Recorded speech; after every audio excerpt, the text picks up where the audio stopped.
What's up, everybody? Welcome back to DMW Sports. I am back. We are at the midway point of the NFL season, and what that means is it's time to do a little mid-season predictions moving forward. I'm not going to mess around with the awards. Don't necessarily care all that much until we get a little bit later on. We'll be doing that as we get down to the last few weeks. But as far as going through and picking every single game from here, week 10 on, I do want to get into it and see where I have kind of coming down the pipe as far as some of these impressive divisional races.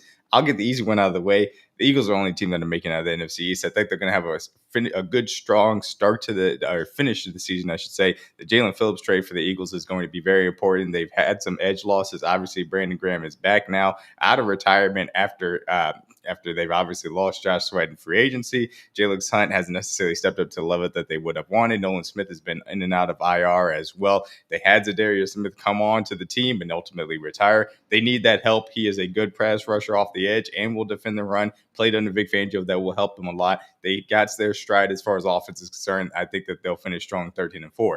The NFC West is all over the place. Look, this is going to be an honest to God, just crazy thing to watch down the stretch. Obviously, the Niners have dealt with a lot of injuries on a consistent basis.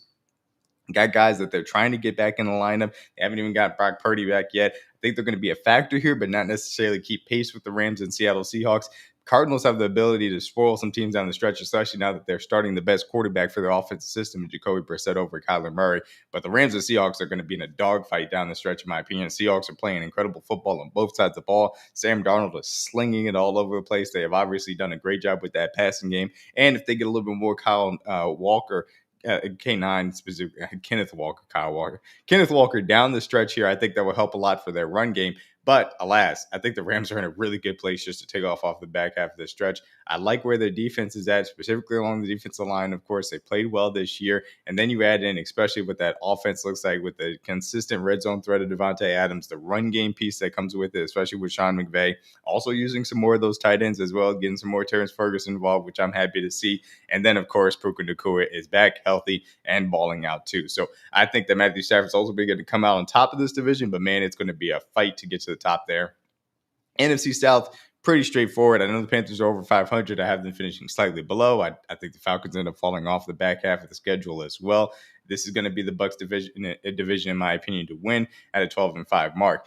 NFC North, look, I think this is going to be fun and competitive down the stretch. We saw the Vikings with J.J. McCarthy show to be a competent team. I think that will continue as this trend for them to come down the stretch. And then as far as the Packers and the Lions, this is going to be a dogfight as far as I'm concerned. Obviously, week 1 showed the Packers had it a little bit better, but I think this is going to come down to week 13, Thanksgiving night, or Thanksgiving in Detroit versus Green Bay. That's what's ultimately going to decide this division, in my personal opinion. I cannot wait to see what ends up happening as far as that is concerned. I think the Bears will be a factor down the stretch, probably fall a game short, maybe, but don't be surprised if they stay in the hunt and can try and get the Niners specifically, I think, out of that playoff spot, given the way that their offense, that has been the most explosive offense in the NFL, has started to show up. If they can find some more consistency with Caleb Williams down the stretch, the defense is going to be a problem, but man, they could put up some points on the board quickly, especially with Kyle Mononga's emergence and getting used properly in this offense.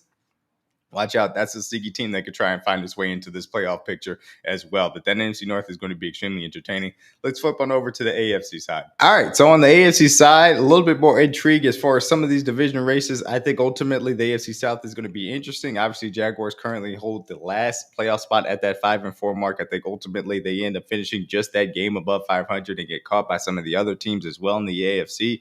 Colts, I think, are in a position to continue on down the back half of the schedule. Obviously, their road loss to the Steelers was troubling, but I don't think it ultimately is something that spells doom for the rest of their season. And the reality situation is they had a hole at the cornerback position, and they went out and spent 2 first-round picks to get Sauce Gardner, who may be overrated by some people's measurements, possibly by his last few seasons of actual play, maybe fell off from obviously from where he was to start off his entire career there in the New York Jets organization.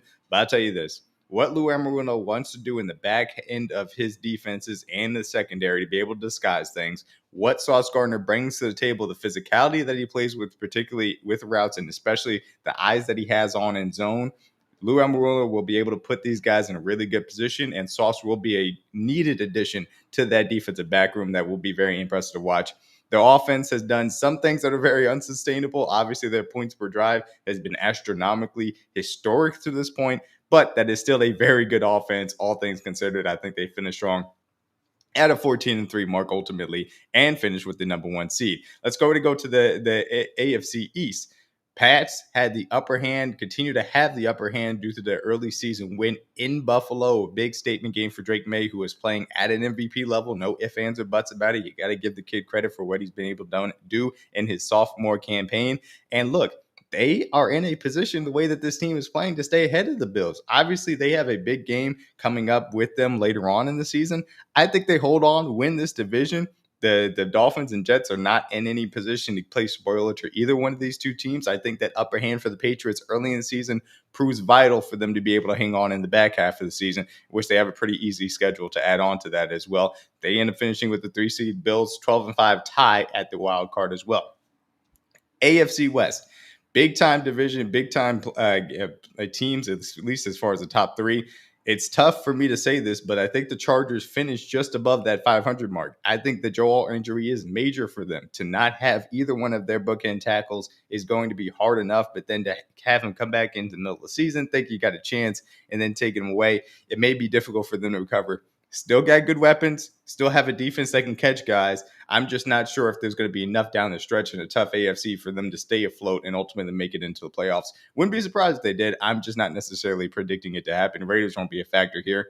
Big thing is Chiefs, Broncos. Chiefs, Broncos here. Week 11 is going to be a massive game. Obviously, Broncos coming off the Thursday night football victory on the Raiders that was just ugly to watch, to say the least. And then obviously the Chiefs coming off the bye week after their loss at the Buffalo Bills as well. This is a massive game in the AFC West. In my opinion, if the Chiefs do not win this, then this division will go to the Broncos. However, if they do win this, then ultimately it will come down to Christmas night, week 17 in Arrowhead. Broncos coming to the Chiefs.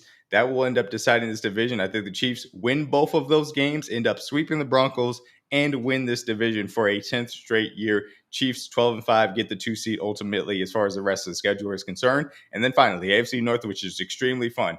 Week 18 features Ravens at Steelers. I think that will end up determining this AFC North. I think the Ravens are going to go on a real run here. I think the Steelers are going to stay as a good team throughout this back half and win double-digit games ultimately. But I think there are enough holes in the Steelers that will allow them enough of the window to be open for the Ravens to sneak in, make Week 18 for the division, and they will go and win that game to go ahead and take the crown. Bengals stay alive with Joe Flacco, just not enough really to get over the hump as far as that is concerned as well. This is going to be a really fun back half of the schedule. So many different division races that we are going to be watching like I spoke to. The one thing that I will say as far as what I'm predicting for the Super Bowl,